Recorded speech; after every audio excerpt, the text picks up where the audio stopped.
Okay, so here I want to walk you through just starting a program that'll be taking it from memory and then walking us through everything from starting the program, running it in a single block using operational or optional stop, and using our rapid at 5%. That's how we should always start our programs out. So what we're going to do first is we're going to call up our program. We're going to go to list programs, and we're going to find our program in the list. We can do that by going up, down, paging up, paging down. We know that this is program 1061, so we're going to type 1061 into this field, and then we'll arrow down. Then we want to simply select this program. We're going to hit memory. After that, this screen becomes white and active. And so then what we'll do is we'll hit reset. Now before we run our program, we want to run it through graphics, so we can hit edit and then cycle start and see how our program looks like it's going to run for us in graphics. And we have optional stop on, and we're going to go through optional stop just so we make sure that we're clear on optional stop and single block. So it ran through our graphic check well. So we're going to hit reset, and we want to make sure that we have single block on. We want to make sure that we have optional stop on, and you'll see you'll get some type of symbol that shows at the bottom.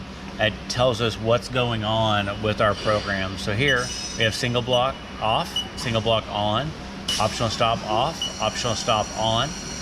And then when we go to our memory page, we'll be able to see our overrides. So we're going to go to rapid at 5%. We can go anywhere from rapid 100% or 25%, 50%, 100%, 5%. Those are our options. So 5, 25, 50, and 100.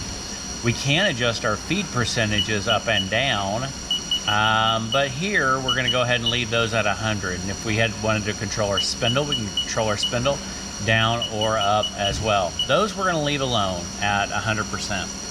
So we have our program here, and you'll have a print and possibly a setup sheet or some kind of tool list to know what tools that you're using. I've already got the tools set up in the machine. There are tools, turret position 1, offset 1, turret position 2, offset 2, and turret position 3, offset 3. So let's get started. So reset, and we are going to hit cycle start. And so cycle start is just going to allow us to run one block at a time because we have single block on. Now a block of code is a line of code. So that means every single line is going to go through here. And what our machine is going to do is it's going to rotate the turret to tool position or turret position 1, offset 1. And it's going to do that from the home position.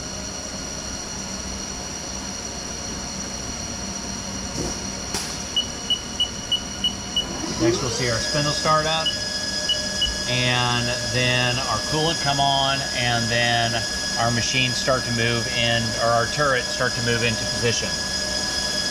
Now it takes a little longer to do these things, but this is how we make sure that we don't have any problems along the way. First time we run a program, we always want to run it this way. If we're far away from the workpiece, we can speed it up a little bit, bring it close to it. But once we get within a couple of inches, we want to go ahead and bring our overrides down to 5%. Now it's going to come up to the front of the part. It's got a max, or it's got a surface speed, it's got a max spindle speed, and now it's going to command Z moves. Now this is the machine's position. This doesn't really tell me anything, so what I want to do is I want to hit position 2 times. It's going to give me a distance to go screen, so I can toggle back and forth through there. Here it says my work offset, my tool is at 1 inch. Move to here is my machine position, where I'm going to go next, and then where I am operator position. These two, this one right here and this one right here, are really going to be the ones that tell me what I need to know for this program, and really for every program. So now we're facing down the part.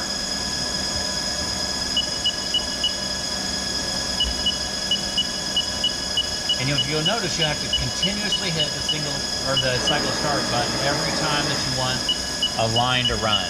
Now there's quite a few lines on this program.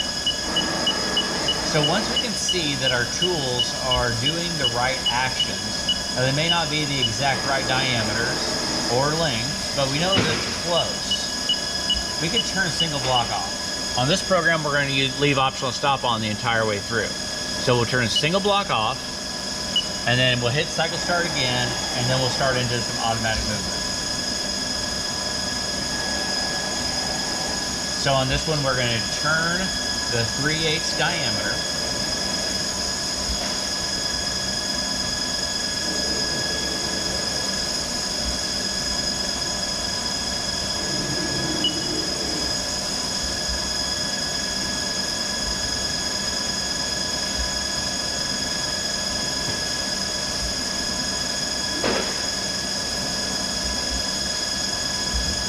And then once the machine makes a finished pass, it's going to move back into a safe spot.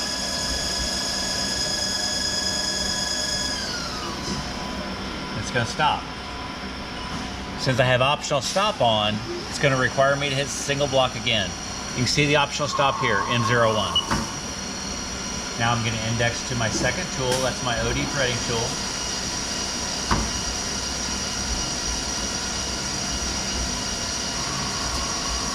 It's going to run the can cycle for the OD threading.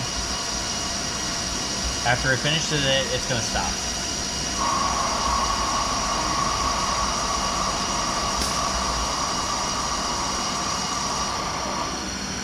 Now at this stop, it's a really good idea to not only check what's going on, but to check to make sure that our threads are the right size.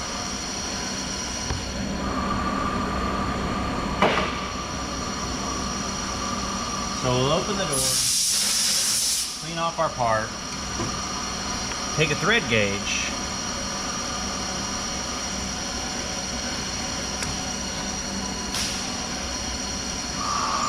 check our threads to the size, make sure that it threads all the way up to the shoulder.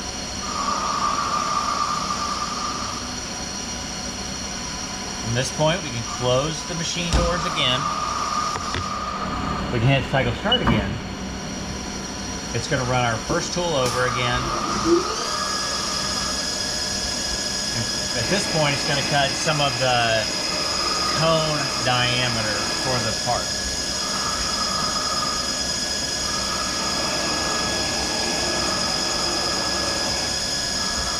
It's not uncommon to stop along the way, especially on our first part, so that we can make sure that all of our diameters and lengths are decided.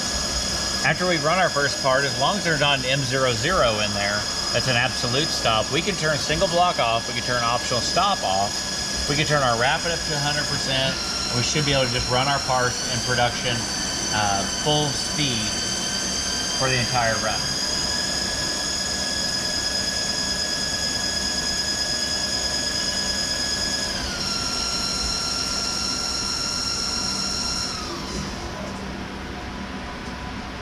So our last operation is going to be the parting tool. That's turret position 3, offset 3.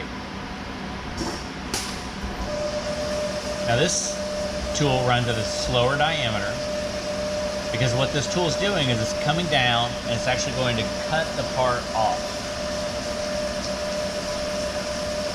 So we want to make sure it's spinning at a slower RPM. That way the part doesn't spin out of control and cause damage to the operator or the machine.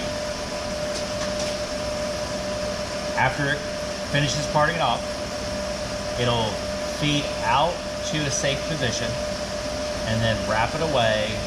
The coolant will turn off and the program will reset.